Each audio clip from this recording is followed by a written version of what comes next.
തളിപ്പറമ്പ് രാജരാജേശ്വര ക്ഷേത്രം. ശിവനാണ് ഇവിടുത്തെ പ്രധാന പ്രതിഷ്ഠ. കൂവളത്തിന്റെ ഇല പതിവില്ലാത്ത ശൈവസങ്കല്പമാണ്. ഇവിടുത്തെ ദേവന് തുളസിയിലയാണ് പ്രിയം. ശ്രദ്ധിക്കുക, കൂവളത്തിന്റെ ഇല പതിവില്ലാത്ത ശൈവസങ്കല്പമാണ്. തുളസിയിലയാണ് പ്രിയം. 108 ശിവക്ഷേത്രങ്ങളിൽ ഒന്നായി കണക്കാക്കപ്പെടുന്നു.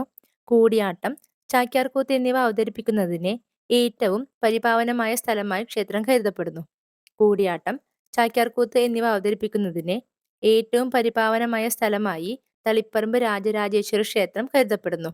എല്ലാ പുതിയ കൂടിയാട്ടങ്ങളും രൂപകൽപ്പനയ്ക്ക് ശേഷം ആദ്യം അവതരിപ്പിക്കുന്നത് ഇവിടെയാണ്. ചാക്യാർ സമുദായത്തിലെ മാണി കുടുംബത്തിന് മാത്രമേ ഇവിടെ കൂടിയാട്ടം നടത്താൻ അവകാശമുള്ളൂ. ശ്രദ്ധിക്കുക, ചാക്യാർ സമുദായത്തിലെ മാണി കുടുംബത്തിന് മാത്രമേ ഇവിടെ കൂടിയാട്ടം നടത്താൻ അവകാശമുള്ളൂ. പത്മശ്രീ മാണി മാധവ ചാക്യാർ ഇവിടെ വർഷങ്ങളോളം കൂടിയാട്ടം അവതരിപ്പിച്ചിരുന്ന കലാകാരനാണ്. പത്മശ്രീ മാണി മാധവ ചാക്യാർ ഇവിടെ വർഷങ്ങളോളം കൂടിയാട്ടം അവതരിപ്പിച്ചിരുന്ന കലാകാരനാണ്. മാധവ ചാക്യാർക്ക് വിദൂഷകരത്ന പട്ടം സമ്മാനിച്ചത് തളിപ്പറമ്പ് രാജരാജേശ്വര ക്ഷേത്രത്തിൽ വെച്ചാണ്. കൊടിമരമില്ലാത്ത ക്ഷേത്രമായതുകൊണ്ട് തന്നെ കൊടിയേറ്റുത്സവങ്ങളോ ആറാട്ട് എഴുന്നള്ളിപ്പുകളോ പതിവില്ല.